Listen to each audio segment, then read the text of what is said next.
Okay, and we are going live in 5 seconds once this is done buffering. Okay. All right. You good? I'm jumping out. Awesome. Thank you.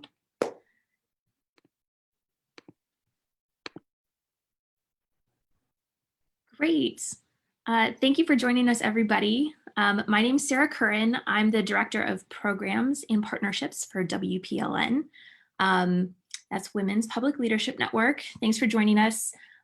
We are dedicated to helping women better understand how to get engaged in civic life, whether that is just being more engaged, finding ways to help campaigns, or to run yourself. We're joined today with Kelsey Patten. She is the Vice President of Echelon Insights. She does their data and analytics.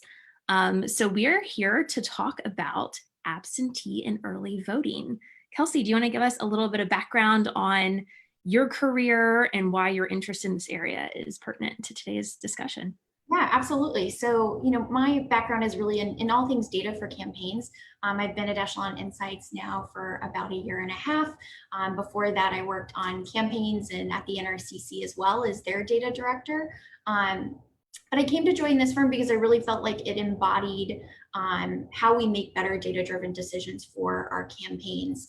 And really, we use all kinds of different research tools, whether it's polling or modeling or focus groups, to help our clients understand, not only who are the voters that they need to be talking to, but also the best ways to persuade them. We have tons of data at our fingertips, and oftentimes I find that campaigns aren't always using that to the best of our abilities. And ABEV, as we talk about today, is just a great example of that. Mm-hmm. Awesome. Well, I'm glad to have you here. So let's just start with, if you're a campaign staffer or you're the candidate yourself, what are the best questions to start asking when you're thinking through absentee and early vote strategies? Yeah, so we usually find that a lot of people, ABEV, absentee and early vote, is kind of an afterthought. Sometimes it's too late in the game that we start thinking about these things. And one of the difficult things about it, and I think the reason that sometimes it's not widely talked about, is because there's not really one great playbook on it. And the reason for that is because absentee and early vote method in general can look so drastically different from state to state, or even sometimes in different counties within those states. So knowing the questions to even go ask is really the best way to start. And the first part of that being, you have to know the rules around what your state looks like and their vote methods. You need to know who's in charge of it. So is that a Secretary of State or a Board of Elections? Is it controlled at the state or the county level? What are those different vote methods that they're going to allow for? So is it absentee? Is it early vote? This year, more importantly, it's going to be, are we doing vote by mail because of COVID? And my best recommendation on that to people is always to put yourself in your voter's shoes. If you're a voter who's deciding to vote absentee in your state, how would you go about doing that? What does the application look like? Do you have to put in a request? And same thing for early vote. And really figure out as much as you can about each of those methods and how your state does it. The next really important part of that is deciding whether or not that absentee or early vote or vote by mail is going to have a significant impact on your campaign. What does that look like historically? Are there any changes that are going to happen to change that game? And really there we're looking for is absentee going to be just 5 or 10% of the vote and maybe isn't such a big deal? Or do we have a huge early vote that's closer to like 60% of the vote? Then you know that's something that you're really going to have to be focused on. And again, that can look really drastically different state to state. The next most important question as you start troubleshooting all of this is to get out a calendar. Figure out every date that you possibly can that's associated with each of those methods. And there are a lot of them. So for absentee, you're going to want to know when somebody has to request a ballot by, when are ballots actually sent out, when do people have to return them by. For early vote, that's going to be, when does that kick off? What are all the locations? What are their hours? And then of course, the same thing for mail-in ballots, which is, what are the dates that those are starting to drop into mailboxes? When are they due back? Is that on election day or after election day? Really important to know all of those dates, because that at the end of the day is going to be what you're taking action on. early vote is kicking off, 4 weeks ahead of election day, all of your persuasion in your GOTV starts to look really different. You aren't going to wait as long to be pushing voters out to vote. You're going to start a lot sooner and be upping your persuasion game and your voter contact a lot sooner as well. So those are the main three that you want to start with, but of course there's a lot of ground to cover. Absolutely. Something that I have dealt with often on different campaigns that I've worked on is I would just say the personal bias of, well, I've always voted on election day. I don't know anybody who's voted through absentee. I don't know anybody who's done early voting, and that might not even exist in your state. We kind of brushed over our definitions, but early vote is sometimes available in a handful of states. It works just like a regular election day. It's just there might be different locations where you can go in to vote, or one central location within your county or city where you go in, you cast your ballot, you turn it in. All the verifications that are the same for election day are there. Some states have in-person absentee balloting, which is basically the same as early vote. You just show up in person to usually the county or city like election central location, and you fill out your absentee ballot and turn it in right then. And then of course you can request. I know that there are several states, and we'll get into this with strategy, I'm sure, after, that have mail-in balloting automatic throughout their states. And then also there's a difference between the rules and regulations surrounding requesting an absentee ballot, which we will get into as well. But I think going back to what I was saying before, you have to put yourself in the voter's shoes. So can you talk through where, if you're sitting down, you're the campaign manager, and you're trying to encourage your candidate to think through GOTV operations with a goal towards really focusing in on the piece of early voting, where would you start there with them? Yeah, so again, once you've figured out all of your rules and if this is going to impact you, then you want to go back and figure out, what does this look like historically? So again, if you know that you're a state that has a significant portion of early vote, or a significant portion of absentee, or a mail-in state, even more importantly, you then want to go back and see, who is typically voting early. When is that happening? Assuming that, and kind of you hinted at this a little bit, but there is this bias sometimes that somebody who absentee votes almost always absentee votes, but that really, we often see that that's the case, and that people are creatures of habit. Just as people who always vote will always vote, we see a lot of consistency in that. So it's important to go back and look historically and see, who are those people who are typically voting absentee, who are the people who are typically early voting, and what the makeups are. We often see that the party makeup of those who are early voting or voting absentee looks very different from election day. And you may know that you have to win the votes that are coming in on election day, but that you'll probably lose those that are coming in on absentee, and that can be an okay thing. But having that understanding, looking back historically, is really important. Now that data will either come from working with a state party who has access to a voter file and is maybe collecting that data. Maybe you're working with a voter file vendor that is also collecting that data. You can buy it yourself from your Secretary of State, or sometimes at the county level as a candidate usually. It can be sometimes expensive, sometimes it's not. Again, it really varies. But trying to get your hands around what that has looked like historically is so important. We even see in our tracking sometimes when typically ballots begin to really be returned. And even that we see sometimes cycle to cycle is really consistent, that there's an influx on week 2 of ballots dropping as opposed to within that first week. But some of those things can be really consistent and give us an idea of, what we need to plan for, when we need to really up our voter contact, or when we need to start calling people and pushing for ballots to be returned. Right. So I think a lot of people that are watching now might say, well, that's easy for you two to say. I'm not a data expert. I've never worked on a campaign before, let alone run for a campaign before.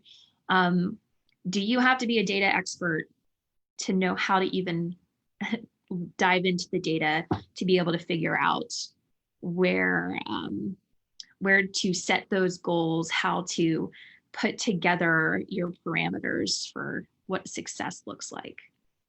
Yeah, I mean, at the end of the day, a lot of it really is simple math, and everyone wants to shy away from the math, but it can be done.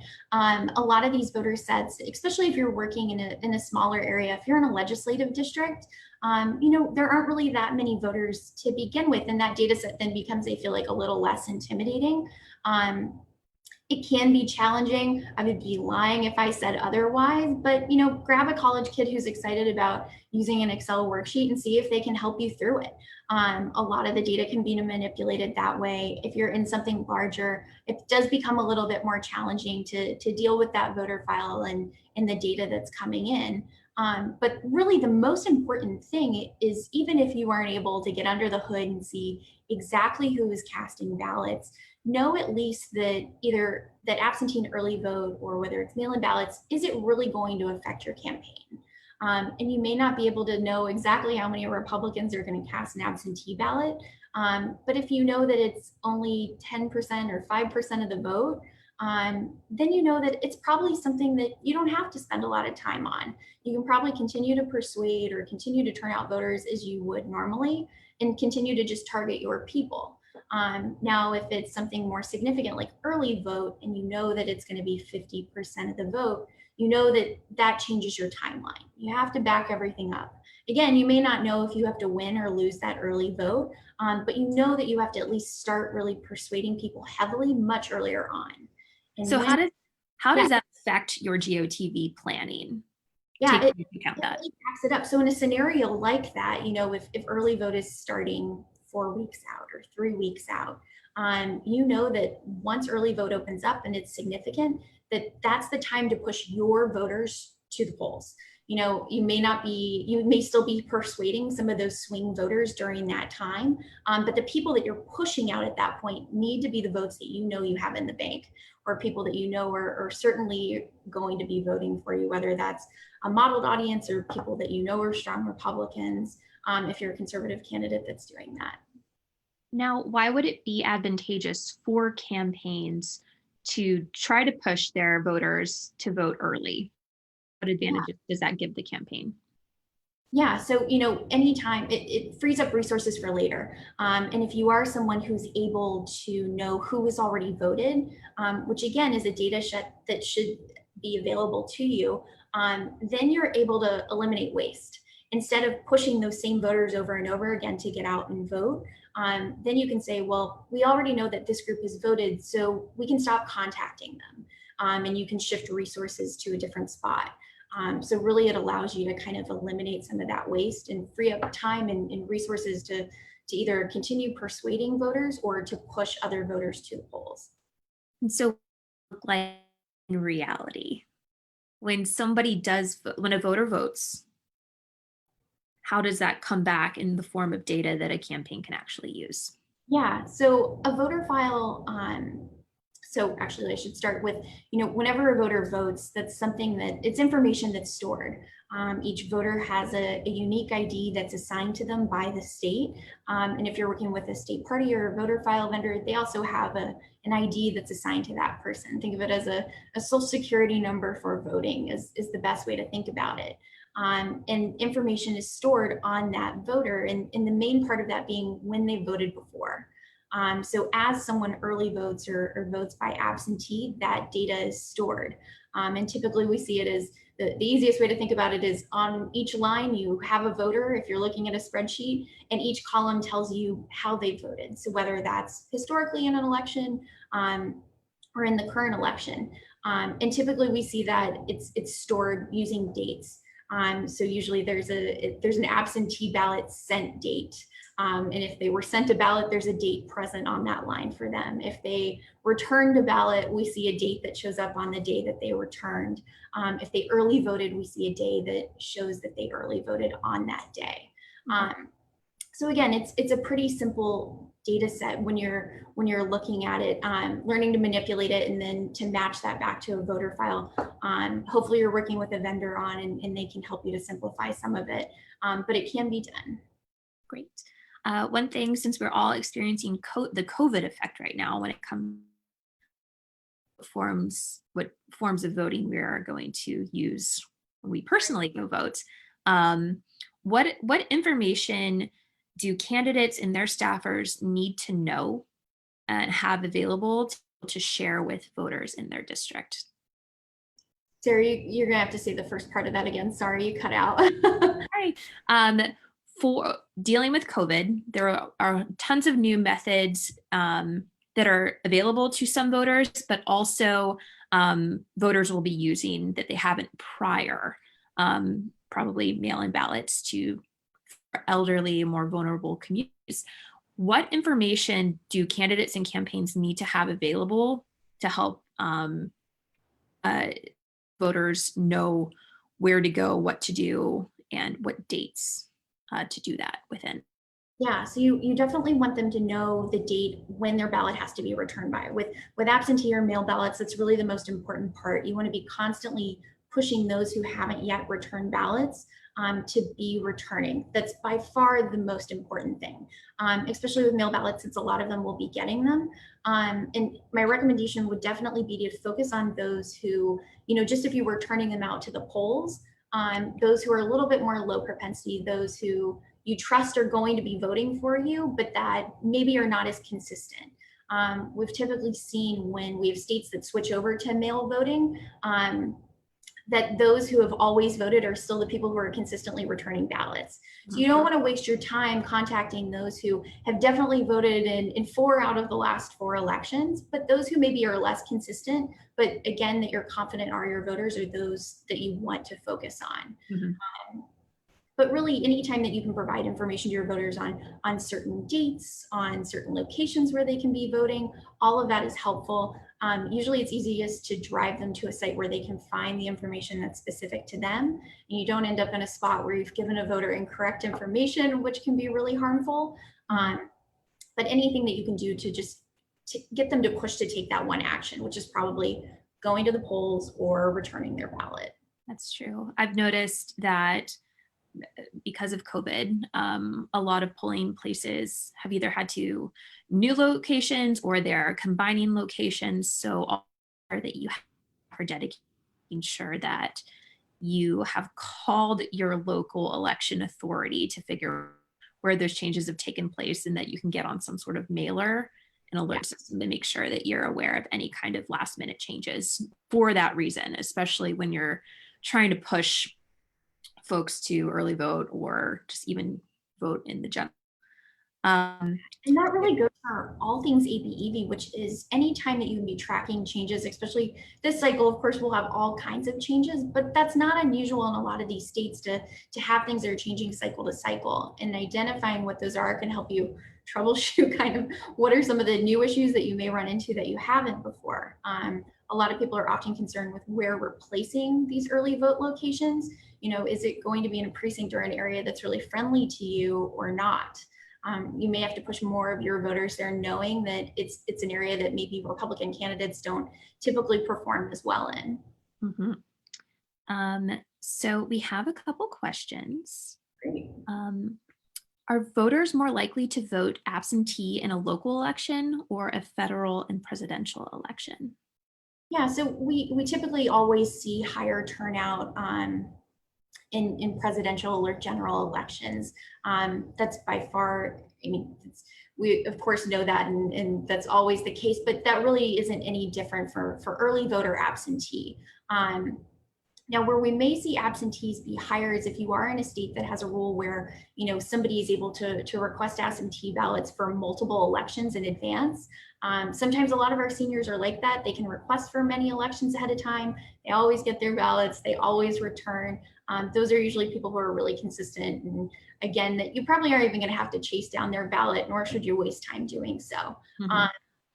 But typically our elections that have higher turnout will also see that same higher early voter, higher absentee ballot. We have a comment that I 100% agree with. And it is, when you vote early, you get taken off the lists. No more junk mail.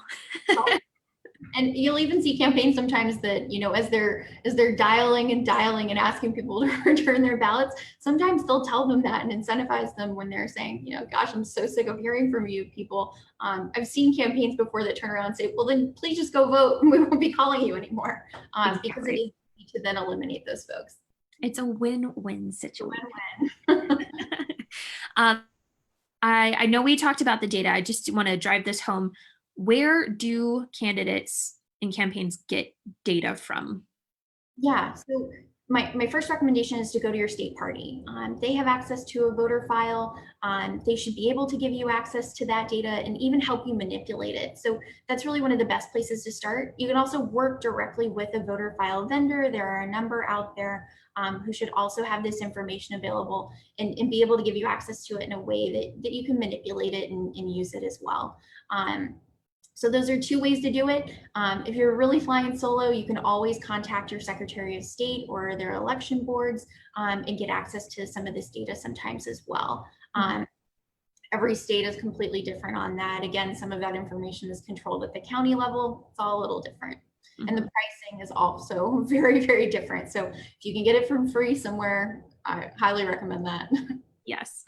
From a staffer perspective on the campaign, not all campaigns are big, especially if you're a local race, you're not going to have the staff necessarily to devote maybe an entire person to this. But if you can find a eager volunteer, or if you're a larger campaign and you can actually afford to have people specifically dedicated to your early vote strategy as part of your GOTV, I think you'll find it very engaging, especially for volunteers that work on that, because it's almost like for every vote that you can mark off the list, like Kelsey said, these are people you're targeting folks that you know are your supporters. They're your donors. They've already pledged to vote for you.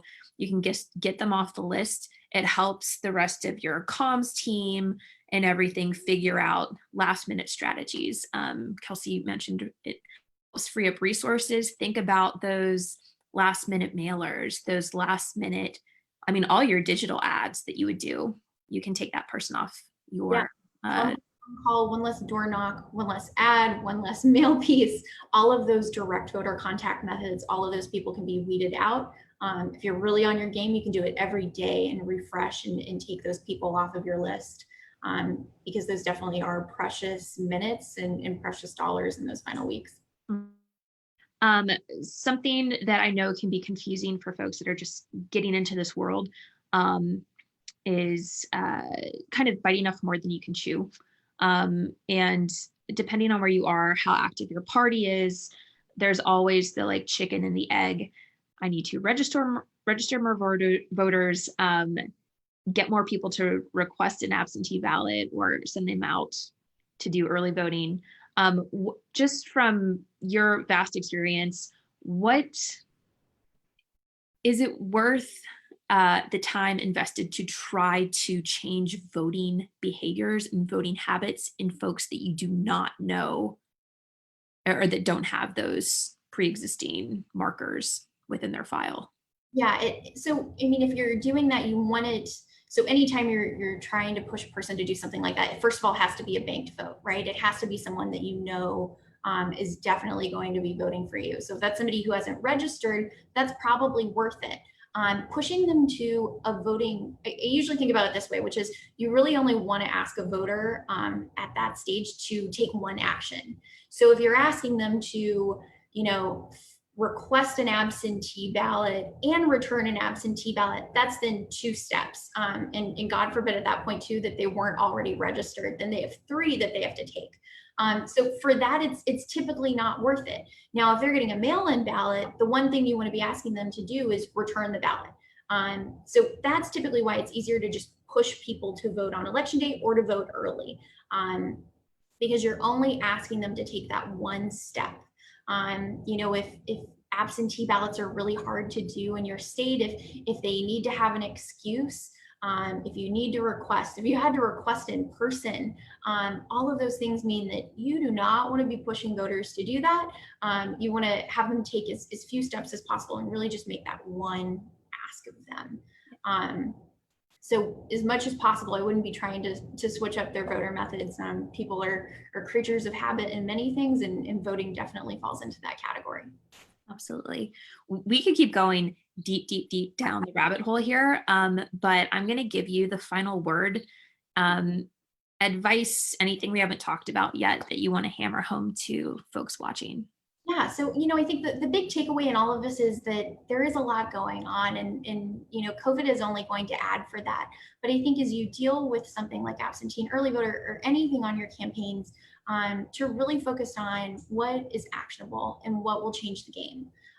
If you find yourself diving deep down a rabbit hole in absentee and early vote, and doing something that you think isn't going to bring in significantly more votes, or not push you in a positive direction, then reevaluate that. And really focus on, what should my main priorities be that are going to inch me that much closer to winning. And even though we find that that's typically lots of little things, and takes lots of work, there are definitely things that are going to have a greater impact than others. Awesome. Here. Well, I believe that's all of our questions and comments. So thank you so much, Kelsey. Thank you everyone for watching. If you want more information about Echelon Insights, if you're looking for data specialists, please go to their website. What's your website, Kelsey? Yeah, so it's echeloninsights.com. You can fill out the info form, or please feel free to reach out to me. I'm always happy to take questions on anything voter contact or absentee and early voter data. So please feel free. You should also sign up for their newsletter. It has amazing, just a bunch of polls, aggregating of polls from all over, and interesting insights. So again, I appreciate you giving us your time, and thank you everybody for watching. Have a good one.